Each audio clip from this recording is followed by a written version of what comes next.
요새는 우스갯소리로 주식 없는 사람이 제일 부자다 이런 얘기를 합니다. 주식에 투자를 해서 미국장에 투자해서 배당을 이만큼 받았다, 뭐 월에 배당으로 수익을 이만큼 얻고 있다, 이렇게 자랑질하던 사람들 요즘 와서 입 다물고 있죠.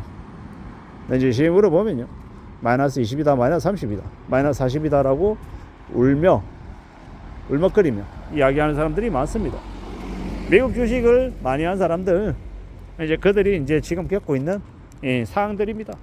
근데 이게 단기간에 이제 또 다시 나아질 수 있을까? 아니면 앞으로 이러한 상황들이 계속될지 우리는 곰곰이 생각해 볼 필요가 있습니다. 세상에 그 어느 것도 수월하고 쉽고 만만한 건 없습니다. 되게 쉬울 것처럼, 되게 만만한 것처럼 생각하지만 그러한 생각들이 되게 아니란 마음이었음을 이제 최근에 사람들이 많이 느꼈다라는 거죠. 그리고 아마 앞으로도 그 쉽지 않은, 그 힘겨운 일들은 계속 아마 유지가 될 것 같습니다. 꽤 이제 우려스러울 것 같다라는 겁니다. 잘 생각하며 지내야 되죠. 좀 잘 살펴봐야 할 것 같습니다. 살아가는 우리의 현실이 수월하지 않다라는 거. 특히나 지금 같은 시국에는요, 뭐 기술주, 미국의 ETF, 뭐 이런 것들은 안 하는 게 좋습니다. 앞으로 더욱더 힘겨운 일들이 계속 우리 앞에 밀어 닥칠 겁니다. 괜찮을 거다, 좋을 거다, 주식 투자해서 돈을 많이 벌 거다, 이런 환상, 기대감 이런 것들은 많이 내려놔야 될 겁니다. 지금은 어떻게든요, 자기 땀 흘려서 내 힘으로, 내 노력으로 돈을 벌어서 생활하고 최대한 이제 자산을 남겨서 저축하고 비상금 마련하고 대비하고 지내는 게 제일 필요한 것 같습니다. 시의 차익을 많이 볼 수 있는, 앞으로 3배, 5배, 10배 뛸 수 있는 주식이다 라고 생각하고 함부로 주식을 왕창 사들이고 한두 종목에 올인하는 것, 이건 되게 위험한 것 같습니다.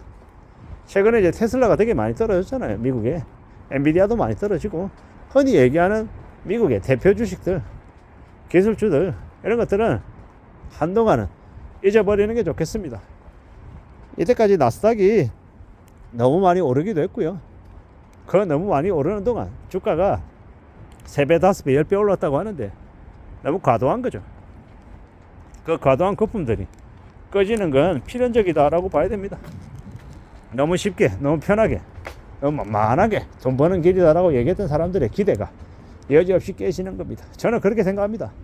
가파르게 올랐던 건 조정받을 수밖에 없고, 무리하게 빚을 내서 일을 벌렸던 건요, 어느 시점이 되면 그 빚을 갚아야 되는 시기가 온다라는 겁니다. 미국도 마찬가지라는 겁니다.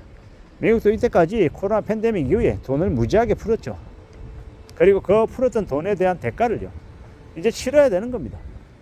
돈을 쓸 때는 좋았죠. 파티할 때는 룰랄라하고 비싼 술 마시고 되게 여유 부리고 유흥을 즐길 때는 좋은데, 그게 끝나고 나면 어떻게 해야 됩니까?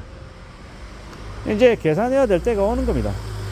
계산해야 될 때는요, 갑자기 계산서를 들여다 봤더니 너무 많이 나온 거예요. 근데 어떡합니까?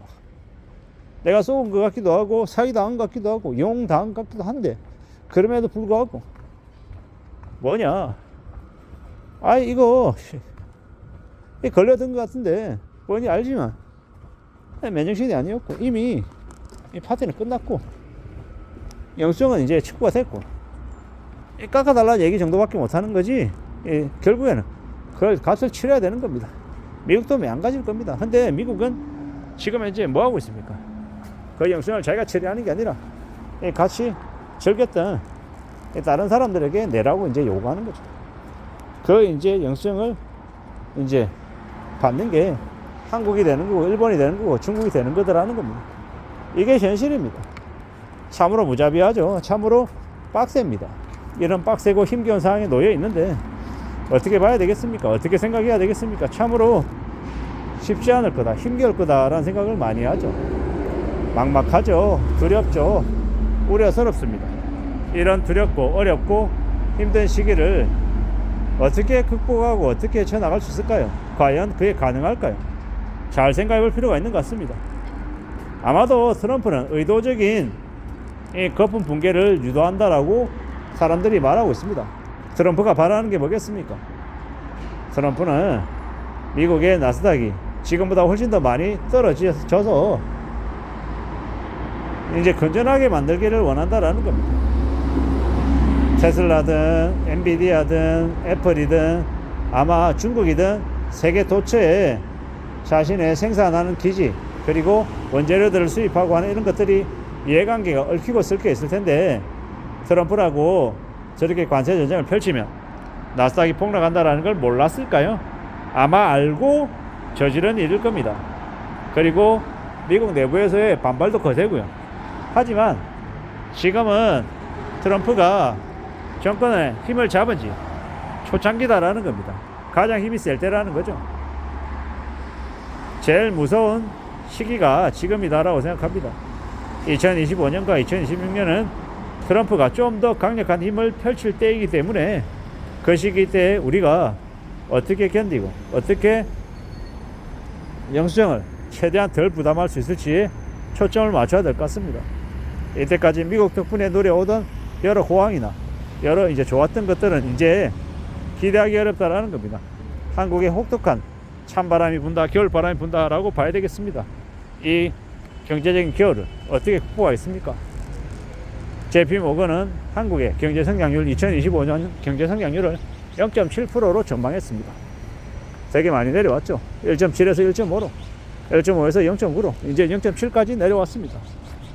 지금이 고작 4월밖에 안 되는데 말입니다. 아마 시간이 더 지나면요 경제성장률 기대하는 게 전망하는 게 0.7이 아니라 0.1이 될 수도 있고 0%가 될 수도 있겠다라는 생각도 해봅니다. 정말 쉽지 않겠구나, 수월하지 않겠구나 라는 생각을 더하게 되는 거죠. 이런 우려스러운 상황이, 이런 염려스러운 모습들이 우리 눈앞에 펼쳐지고 있다는 걸 잘 생각하며 지내야 되겠습니다. 결코 살아가는 게 수월하지 않을 거다, 쉽지 않을 거다라는 생각이 자꾸 듭니다. 막막하죠, 두렵죠, 겁납니다. 이러한 상황들을 계속 살펴봐야 할 것 같습니다. 잘 봐야 되겠죠. 잘 따져봐야 될 겁니다. 살아간다라는 게 만만하지 않다라고 하니, 수월하지 않다라고 하니까 우리는 조심해야겠죠. 좀 더 염려해야 될 것 같고요. 결국에는 우리는 피해가지 못할 것 같습니다. 이 어려운 시기를 말입니다. 그리고 주식을 투자하는 사람들도 당분간은 물타기하고 좀 더 투자하는 금액을 더 늘리고 이러는 건 좀 안 하는 게 좋을 것 같습니다. 당분간은 지켜보고 예의주시하고 좀 조용히 사태를 살피는 게 나을 것 같다라는 생각입니다. 무리하게 조급하게 서둘러서 뛰어드는 건 위험한 모습이 아닌가라고 생각합니다. 지금은 철저히 조용히 지켜보고 살펴보고 좀 더 시간을 갖는 게 좋을 것 같습니다. 그렇게 지내는 게 더 안전한 길이 아닌가라는 생각을 해봅니다. 참으로 막막한 시기입니다. 주가도 떨어지고요. 부동산도 앞으로 와장창 무너질 것 같습니다. 부인할 수 없는 사실이다라는 걸 잘 생각하며 지내야 될 것 같습니다. 이상입니다.